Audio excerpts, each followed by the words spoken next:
ama o seu país, mas já parou pra pensar que terremotos não há, nem vulcões, furacões, terra abençoada pelo céu, coração do mundo, dona do pão e do mel.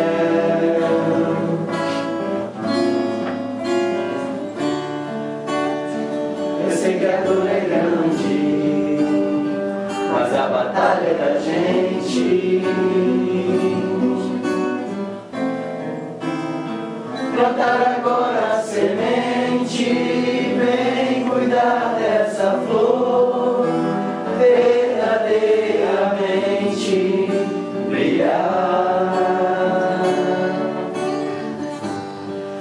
Nossa luz interior,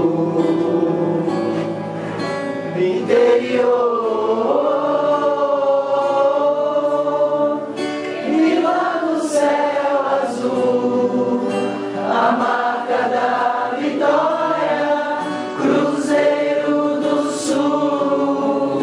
Quem tem amor não cansa de amar o Brasil, a terra da esperança.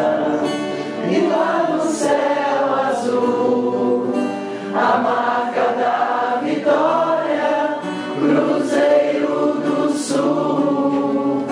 Quem tem amor não cansa de amar o Brasil.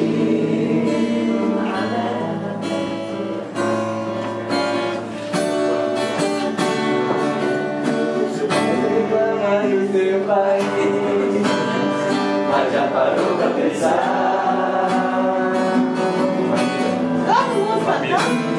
que terremotos não há, nem vulcões, furacões, terra abençoada pelo céu,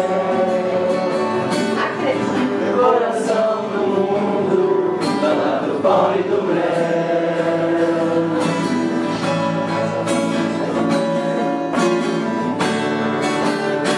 Eu sei que a dor é grande, mas a batalha é da gente. É batalha com alegria. Plantar agora a semente, vem cuidar dessa flor, verdadeiramente brilhar. Nossa luz interior, Brilhar nossa luz interior, e lá no céu azul, a marca da vitória, Cruzeiro do Sul. Quem tem amor não cansa de amar o Brasil, a terra da esperança. E lá no céu azul, a marca da vitória, Cruzeiro do Sul. Quem tem amor não cansa de amar o Brasil, a terra da esperança, Brasil.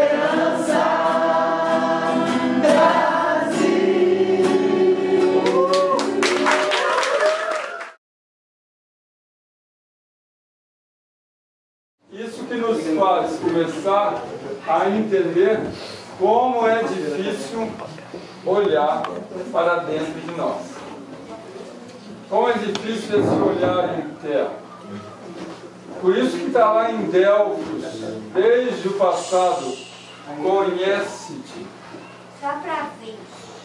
E como nós estamos aí há quase 3.000 anos, e talvez seja a busca mais difícil que o homem tem, olhar para dentro de si.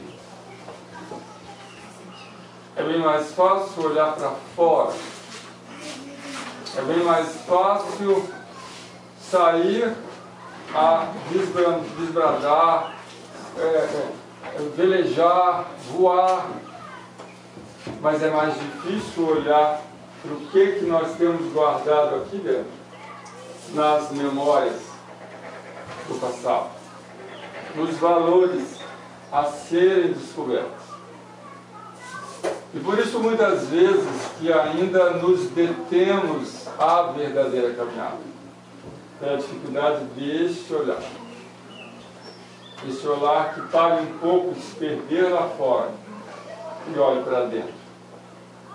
Porque algumas vezes ainda usamos o quê? Máscaras. Nós acabamos nos auto-iludindo que somos o quê? Felizes, ou a própria máscara. Nós vivemos um universo de máscaras, de personas. Todos nós vivenciamos máscaras. Maneiras em que o outro nos vê. Pela dificuldade que temos de nos auto-observar, acabamos deixando lá dentro a tristeza, não trabalhada, e vivemos uma possível face para o outro. Só que nem sempre essa face está posta em nós. E aí, em alguns momentos, aqui tivemos emoções positivas, mas igualmente com uma música, com um som, com uma imagem, podemos trazer essa face à tona. Sentir emoções não trabalhadas. Vivenciar estados não compreendidos igualmente. E algumas vezes também o problema da máscara é o que?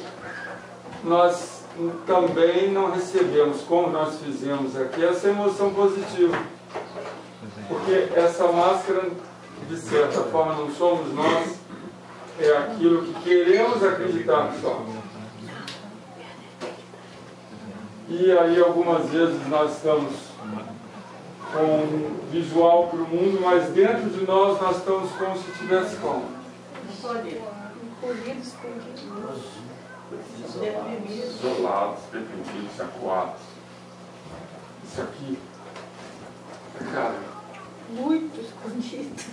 né? Ele está aqui como se ele estivesse com o que do mundo? Medo. Na maioria das vezes, o que nos detém é o medo de olharmos para nós mesmos. E fazemos isso, e é o que ontem refletimos, que Públio Lentulus temeu sair daquela condição para lidar com o novo. Mesmo sendo um senador romano, ele teve medo de soltar a persona e lidar com a dor interna. Isso, com certeza, se não cuidarmos, nos detém. A gente se preocupa só com a nossa vivência no mundo e esquece como nós estamos dentro, e de uma hora para outra podemos deparar-nos assim e não darmos conta mais de sustentar isso aqui. E aí nós estamos vendo a pandemia de depressão e de distimia é o termo, para o estado depressivo crônico e permanente que começamos a viver na humanidade. Isso é o oposto de alegria. O estado de alegria é o estado de intensa reação positiva. É aquilo que um pouco vivemos há algum tempo. Distimia é o termo químico. Ou distímico. A pessoa pode ser alegre ou distímico. É porque a gente começou a separar que todo mundo fala que tudo é depressão. Depressão é um estado um pouco mais sério, denso, forte, que você, na verdade, não consegue conter a expressão emocional. E distimia é aquele estado pesaroso, melancólico, nostálgico, ou é um estado de se sentir meio fora do seu universo interno. Isso. Peixe fora d'água. Isso é o vazio, é aquilo que hoje está caminhando. Hoje tem, se vocês terem uma ideia, a ideia de que mais da metade dos Estados Unidos vive em estado de distimia. E é a nação ainda mais rica, poderosa do mundo. Ou seja, aquele dinheiro, aquela glutonaria, embriaguez, aquelas coisas da vida que geram a persona, a máscara, não resolve. Porque se resolvesse, nós juntaríamos, e essa metade, para piorar, toma medicação para estados depressivos ou semelhantes.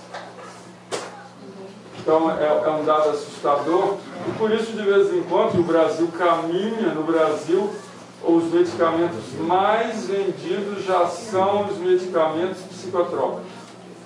Os campeões de venda na nossa nação. E até em cidades do interior. Aqui no estado, cidades como Vargem Alta, Domingos Martins, Venda Nova, que são cidades consideradas que a gente vai para acalmar, de montanha. O povo está tudo tomando medicamento para depressão. Medicamento lá na natureza. Né? Talvez é porque eles relaxam demais. Né? Relaxam. Não cuidam de si mesmo. Muito bem dito. E isso aí, algumas vezes, a gente faz o que também que nos atrapalha? O que essa imagem nos traz? Sufocando, né? É alguém que está fazendo o que com o outro? Prendendo, de seguir. Agarrando o outro, não é verdade? A gente se agarra a quem? Ao outro. A gente adora julgar quem? O outro. Você viu a dinâmica do jornal ontem? Sim, a história da dinâmica do jornal. Nós estamos sempre com uma grande dificuldade em fazer essa interação positiva. Nós queremos que o outro, que alguém nos dê o suporte.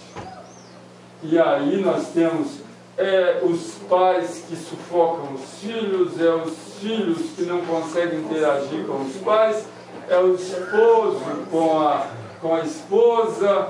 Elas são relações de apego, verdadeiros processos obsessivos. Nós estamos tão preocupados com os obsessores desencarnados e os encarnados.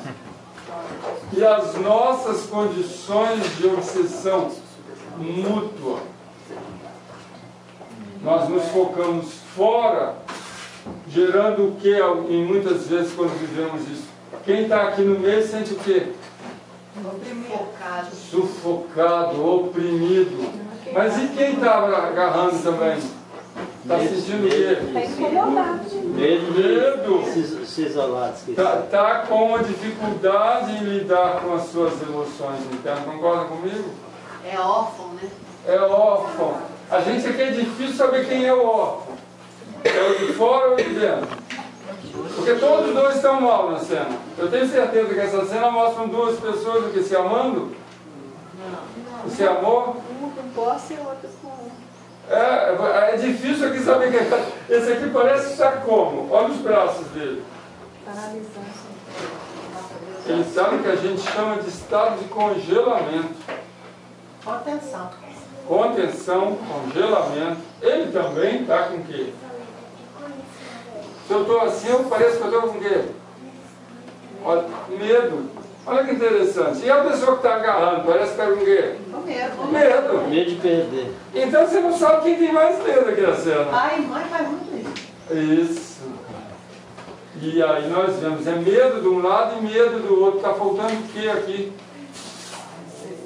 Coragem. Confiança, fé, Criança, amor. Diálogo, amor. Perfeito. O medo ainda é o egoísmo de um ego que quer algo que venha de quem? Do outro. É meu. Eu quero para quem? Para mim. E é bem interessante na cena que não tem, isso é amor? Não. Mas o que mais um fala para o outro nessa cena, principalmente quem abraça, eu te amo. A gente adora, né? deturpar a palavra amor. Isso não é amor. Eu te Sufoco. sufoco, tenho, domino, te quero, pode ser. Mas isso é amor? Não. Falta, como dito lá, amor. Falta realmente uma interação verdadeiramente amorosa. E aí a gente chega a qual estado também? Estresse, Irritação. loucura, irritação, impaciência. Isso é comum? Está acontecendo nos nossos tempos? Ansioso, né? A ansiedade. Ansioso. Isso gera agora, ou começa a ser estudado pela humanidade, transtorno de estresse pós-traumático. Nós vamos falar daqui a pouco um pouco melhor. O ser humano está vivendo essa intensidade social, que é aquilo que a gente comentou ontem. É uma sociedade altamente estressada. Pouquíssimo tempo nós fazemos aquilo que fizemos para começar hoje, essa manhã. Paramos, entramos em contato com a terra, com o corpo, com a respiração, não é verdade? Quanto tempo a gente produz estresse? 22 horas Algumas vezes dormindo, concorda comigo? Nossos sonhos são calmos, tranquilos, ou em regra geral são agitados, e parece que a gente está assim dormindo. Eu vou para as colônias ajudar. Oi? Pessoal. Tem gente que vai para as colônias trabalhar. Vai. Colônia, eu sei qual colônia. Hoje tinha muita gente assim também. Não. Passa uma muito noite trabalho inteira desdobrado. dando chute. Pensando só. Tem pessoas que dormem com TV ligada. Com estímulos múltiplos a noite inteira. E o sistema recebendo todas aquelas informações, porque é parte só dele que desliga. Isso é comuníssimo, as pessoas ligarem a TV e dormirem e passar a madrugada inteira aquele som, dando um monte de informações para o sistema perceptivo não consciente. Depois levanta cansado. Né? Depois levanta cansado. Ou assiste todos os telejornais antes de dormir. Outro processo agora comum, eu vou para a internet, acesso inúmeras janelas, vejo um monte de coisa, aí quando eu estou exausto, extremamente ativado, não aguentando mais de tanta informação, eu deito. Eu deito. Só deitei, só o corpo, mas a mente não consegue. Ela continua no estado de tensão, mesmo. É um caldeirão, né? É um caldeirão de intensidade. Isso a gente percebe até se você mora numa rua muito movimentada e de repente você vai para um lugar onde tem calma de trânsito. Sim? Você nota a diferença do seu sono. E o mais interessante também, que a gente vê muito, tem pessoas que se vive num local muito agitado, vai para um local calmo, não consegue viver o calmo. Não consegue. Nós estamos hoje, isso é muito comum, a pessoa fica tão habituada ao estresse que ela já não sabe viver a calma. Vocês entendem? Concordam comigo? Uhum. Elas não sabem mais viver a paz. Não, corta. Isso vira vício, vira hábito. Aí a gente começa a fazer o quê? Fica ansioso, fica nervoso. Eu Vocês conhecem isso? Rogério? conheci uma pessoa que falou assim que não gostava de morar em Colatina porque era muito calmo, muito tranquilo. Sim? À noite, não tinha muita opção. E lugar bom para morar seria em São Paulo. É isso aí. Então você trouxe um exemplo. Isso é comum. Aí é uma sociedade que rói unha, que tem tique nervoso, porque ela não para. Até o tempo parado eu tenho que fazer o quê? Algo. Eu não posso parar. Eu tenho, cara, mas se você pode pegar, a maioria das pessoas que roem unha são pessoas que têm o quê? Ansiedade. Elas não podem parar. O pior é aquele Ele está falando que eu sou muito ansiosa, só que eu escondo a ansiedade. Olha lá atrás, vamos voltar lá atrás para ver o que ela faz.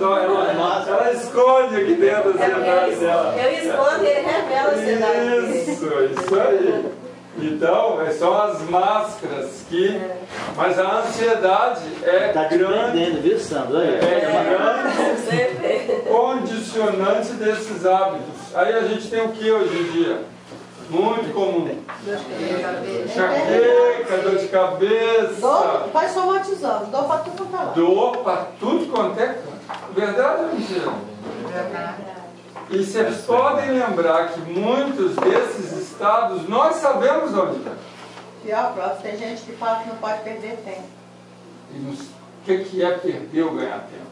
A gente usa tempo demais para isso aqui. Ó. É. Posso perder tempo.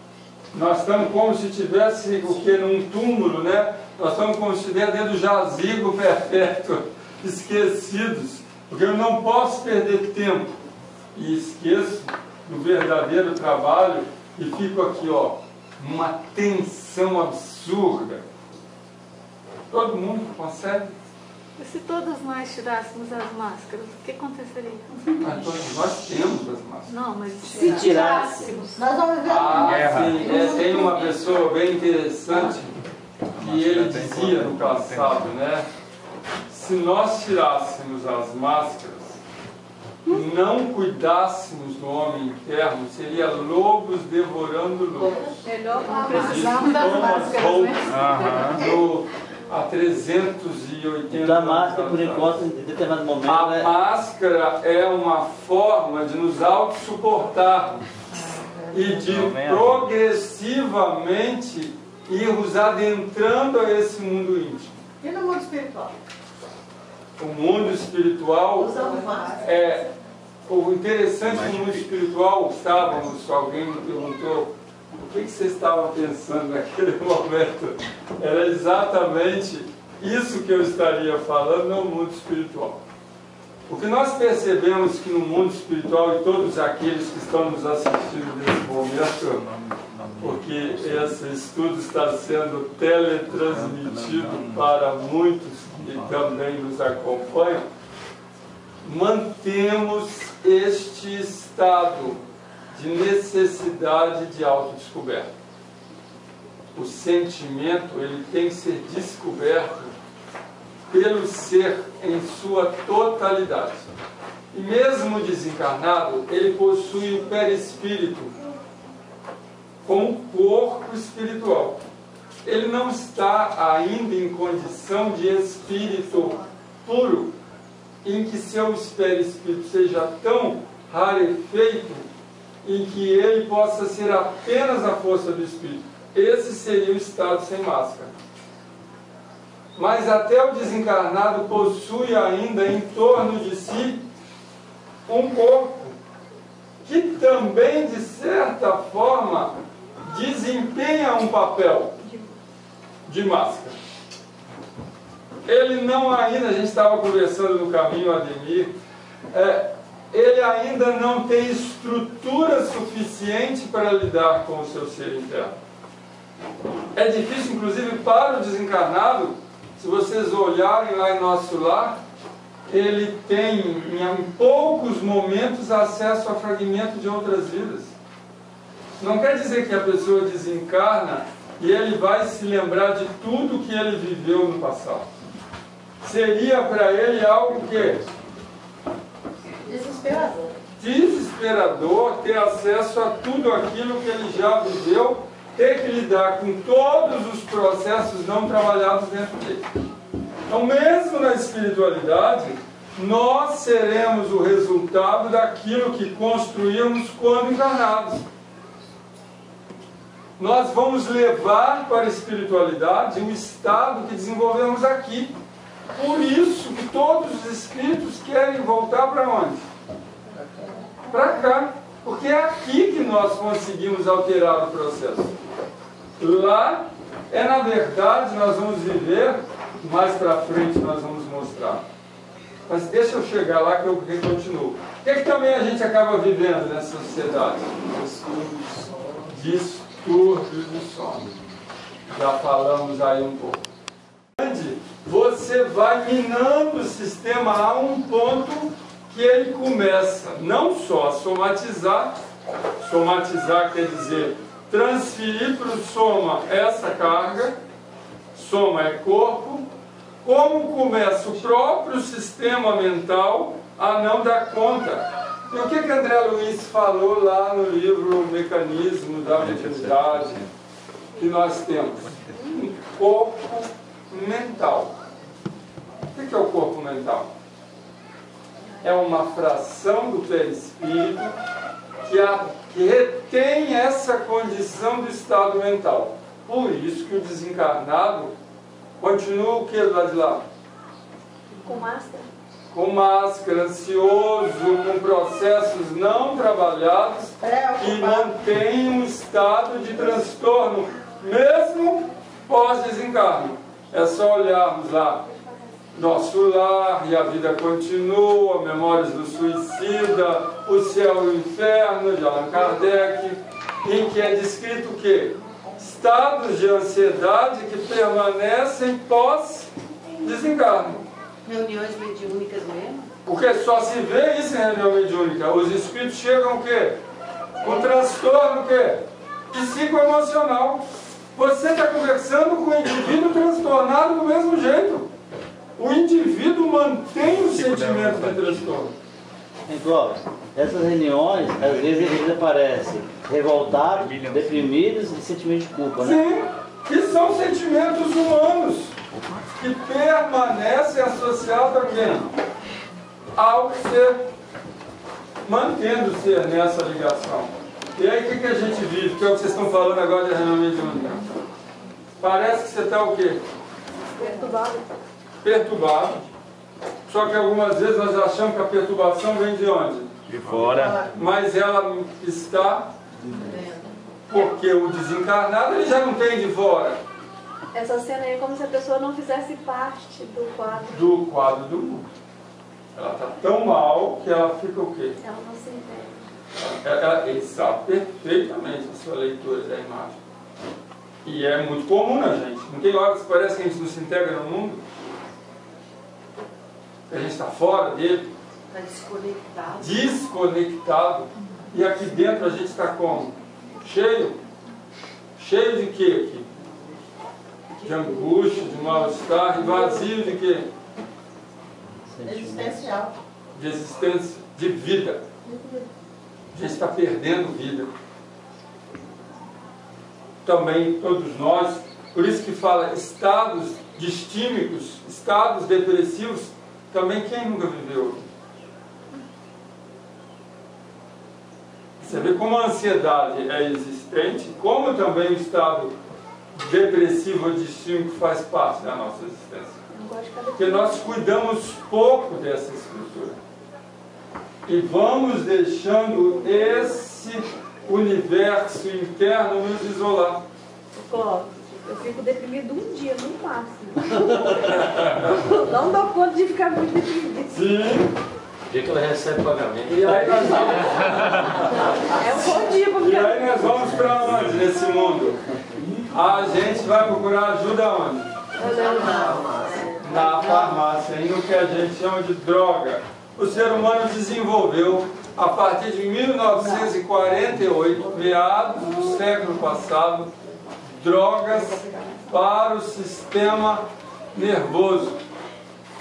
E a partir daí, como nós adoramos transferir para fora aquilo que temos que fazer dentro, nós começamos a transferir mais uma vez o problema para o médico ou para o remédio, para que alguém cuide das nossas tensões. Infelizmente, algumas dessas drogas, Cura, né? uma busca de uma cura, mas que quem faça?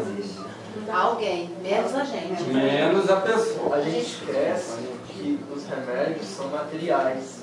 Então eles vão auxiliar no nosso corpo material. Só que o problema não é material. Yes, muito bem. O processo, cada dia mais entendendo aqui, se ele acompanha o espírito pós-desencarne, ele é do corpo. Como é que vai tomar remédio lá? Não tem nem remédio lá. Como vai manipular? Tem essas drogas. A coisa é tão Eles significativa. vêm e sugam o povo disso daquilo. Daqui, que eles ainda estão tão viciados em drogas que eles querem droga. E isso faz, inclusive, o viciado em droga ilícita não conseguir abandonar o uso da droga ilícita. E procurar o quê? Como vampirizadores, pessoas que deem a ele o contato com esse tipo de droga. Porque, de certa forma, é buscar, como foi lembrado pelo Tiago, algo num local onde não está. Pois é no corpo mental que está a possibilidade do equilíbrio, e não no corpo físico. E, na verdade, a gente fica aqui dando 1000 estímulos, que o problema ainda tem um negócio complicado com as drogas.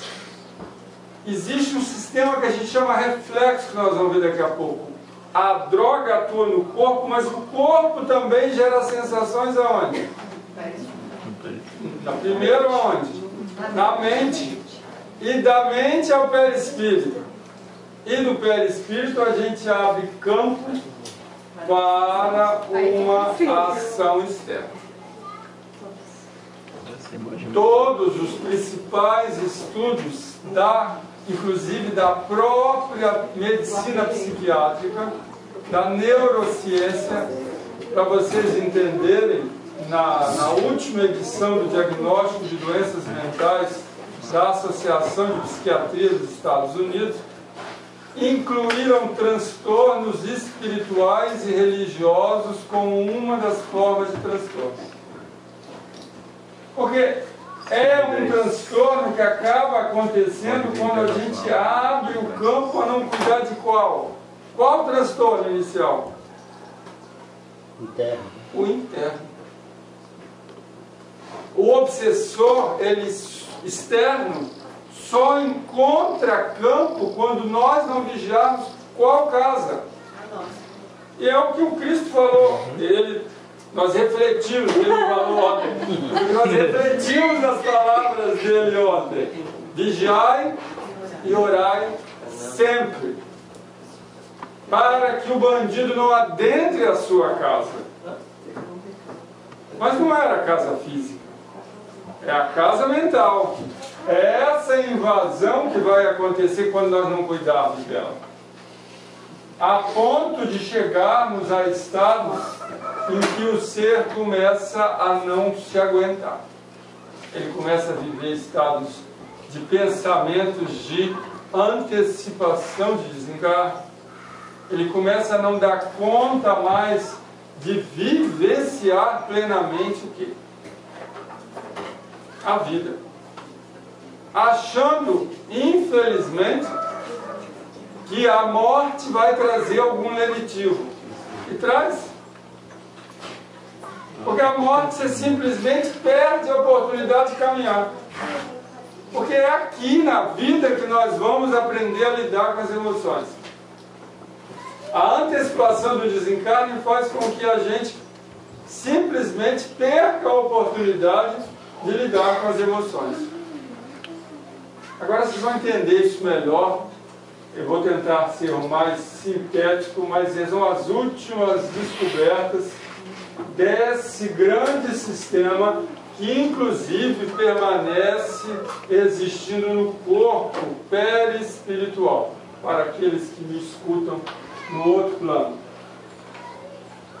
O cérebro humano, ele existe com hemisfério bipartido, esquerdo, direito. Estão totalmente separados. Tem uma estrutura de base e uma estrutura de tronco que vai até a coluna. Se eu estiver complicado, vocês me seguram. Eu quero ser o mais simples possível. Está dando para todo mundo entender? Que ele é separado, ele tem a meninge que separa totalmente os hemisférios. Tá. Não sei se alguém sabe o que o hemisfério esquerdo faz. Responsável pela direita. Não tem nenhuma ligação com a direita. Emoção e outra é razão. Isso, o esquerdo trabalha a razão, pensamento racional. E o direito, pensamento intuitivo. Porque a emoção também pode estar aqui, só que aqui é uma emoção racional. E aqui é uma emoção criativa, perceptiva, aqui está muito das emoções que estão vinculadas aos sentimentos. O que se descobriu? Que essa base aqui, essa estrutura aqui de baixo, essa base, ela comanda todas as funções automáticas do nosso corpo. Exemplo. Respirar, alguém aqui consegue controlar? Nós é que estamos controlando a respiração? E o batimento cardíaco? Alguém controla o seu batimento cardíaco? Pode falar ali, bata mais rápido o coração. Agora, diminua. Não. É esse sistema que comanda.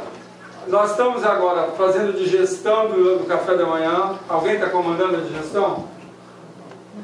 Nós estamos com toda a circulação acontecendo. Nós estamos com o rim fazendo a limpeza de todos os detritos e produzindo a urina que está indo para a bexiga.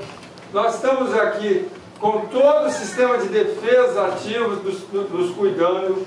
Tudo isso é comandado pela base, automaticamente. Isso tem a ver, vocês vão ver como tem a ver. Eles descobriram, isso aqui tem apenas 30 e poucos anos essa descoberta. Essa aqui já é mais antiga, deve ter uns 100 e poucos anos. Mas é tudo novo. Nós não conhecíamos nada do funcionamento do cérebro. Agora nós sabemos que nós temos essa estrutura, isso aqui está lá dentro, em terceira dimensão, que se chama sistema límbico. Esse sistema, que é essa parte interna, que está um pouco acima do tronco, ele que tem uma estrutura que a mais importante que nós vamos falar daqui a pouco se chama amígdala, ou corpo amigdaloide cerebral. Não é essa amígdala que a gente tira da garganta, tá? Ela tem o mesmo nome, mas ela está lá dentro da cabeça.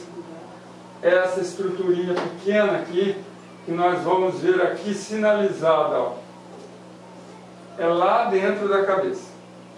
Essa estrutura guarda todas as emoções, os traumas e transtornos que vivemos durante a existência. Tão pequenininha, ela guarda todas as experiências traumáticas da existência encarnada. E ela também atua como o corpo perispiritual é um modelo semelhante ao físico, ela permanece vinculada ao perispírito. Também trazendo lembranças de quê? De outras existências. Só que isso a ciência ainda não entrou em contato. A ciência já descobriu a existência dela guardando tudo que você viveu até intrauterinamente. Entende a nossa conversa agora? Existe um sistema que, mesmo que o nosso hemisfério esquerdo, razão, não tenha consciência, ela sabe de tudo que nós vivemos desde a barriga da nossa mãe. Olha que coisa incrível. Isso hoje é um dado científico. Não é Clóvis que está dizendo. A ciência já provou e comprovou a existência dessa estrutura e desse sistema que retém e usa essa informação. Só que o complicado é o seguinte: essa estrutura está grudada naquela área e que vai para a medula para onde? Para o corpo. Então você pode, de uma hora para outra, sentir um monte de coisa no corpo e não saber nem de onde vem. Porque pode ser uma lembrança do passado que está guardada e que gera todo um sentimento que toma conta de você.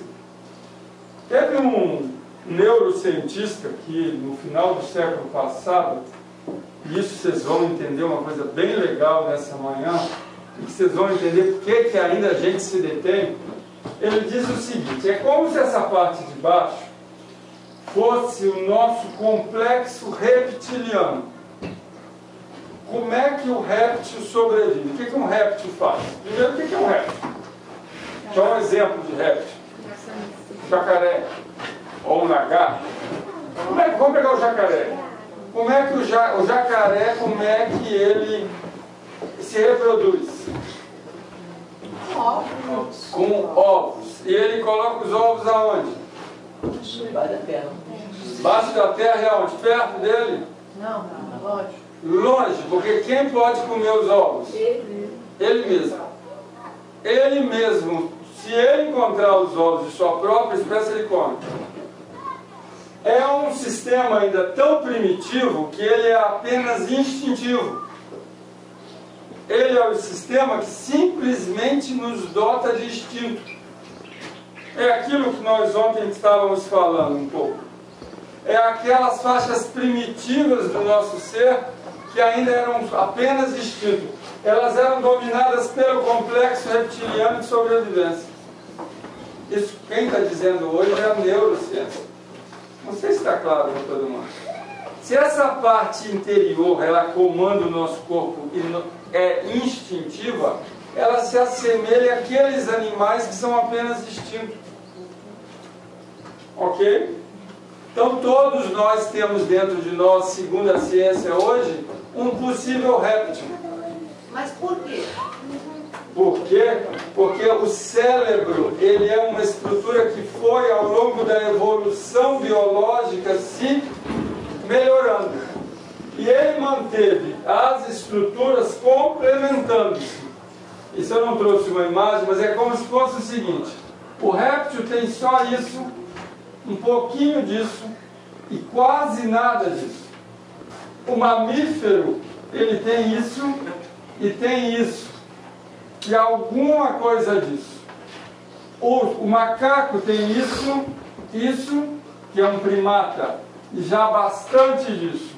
E o humano tem isso e tudo isso. Que o faz, nessa parte aqui da frente, pensar. Por isso que só o humano tem raciocínio e pensa. É por causa dessa estrutura que ele pensa. Mas os outros animais têm cérebro. E igualmente tem instinto, tem sentimento, tem frações de compreensão via sentimento, mas não pensa. Ficou claro agora? Então, mas o interessante que o que nós descobrimos é que nós temos também instinto, emoção, só que nós temos uma diferença do mamífero e do réptil. Nós pensamos, tem hora que então pensa. E a gente parece o quê? Um réptil. Aquele grupo lá da praça do pedágio que saiu destruindo tudo, ele parecia um humano. A gente entende um monte de coisa. Eles realmente não raciocinaram. Naquele momento a pessoa não raciocina. Entra em acesso uma fração instintiva destrutiva. E ela começa a agir sem pensar. E é comuníssimo quando são entrevistadas essas pessoas, elas falam o quê? Eu estava como se fosse cega. Eu não sabia o que fazer. E quando nós estamos com muita raiva, todo mundo aqui, como é que a gente fica? Nós temos consciência do que estamos fazendo? Nós estamos cegos de raiva. Verdade ou não? Verdade. Nós falamos dele, mas nós temos não temos um réptil interno? Nós temos igualmente o réptil. E algumas vezes é o mesmo réptil também que, por outro lado, nos leva para a sexualidade. Porque o jacaré é altamente reprodutor. Ele quer reproduzir. Ele procura a sua presa para se alimentar e para se reproduzir. Por isso que se a gente não cuidar, também o nosso réptil nos leva para a sexualidade exacerbada. Sem o controle de quê? Do pensamento. Porque tem uma coisa interessante, é que esse sistema, que é o sistema límbico, que é aquele que eu mostrei, que é o das sensações, dos traumas, das lembranças, está grudado nesse. e ele é involuntário. Então, exemplo, você pode sentir uma sedução, vamos falar do lado sexual, você sente uma sedução antes de você identificar com a razão qual será o reflexo daquilo em você. Só que nós somos seres humanos. Então nós temos que aprender de usar o quê? A razão para aprender a lidar com as sensações. Está ficando claro ou eu estou complicado? Se eu tiver, vocês ficam aí. Vocês interrompem igual ela fez. Porque é só assim que nós vamos parar de nos deter. Quando a gente entender o que nos faz ainda depois de séculos não saber lidar com o nosso processo. Porque isso tudo é novo, gente. Isso aqui tem apenas 30 anos em que... Por que os espíritos, a gente podia se falar, não explicou isso antes? Porque você pega um livro como Evolução em Dois Mundos, Mecanismo da Mediunidade, nós não entendemos nada até hoje. Se eles tentassem explicar isso lá atrás, o que ia acontecer? Entender menos. Nós vamos entender menos ainda. Então é como se a humanidade agora estivesse tendo maturidade para entender isso. Mais ou menos. Mais ou menos. Porque a maioria dos médicos ainda não sabe disso. Pasmem vocês.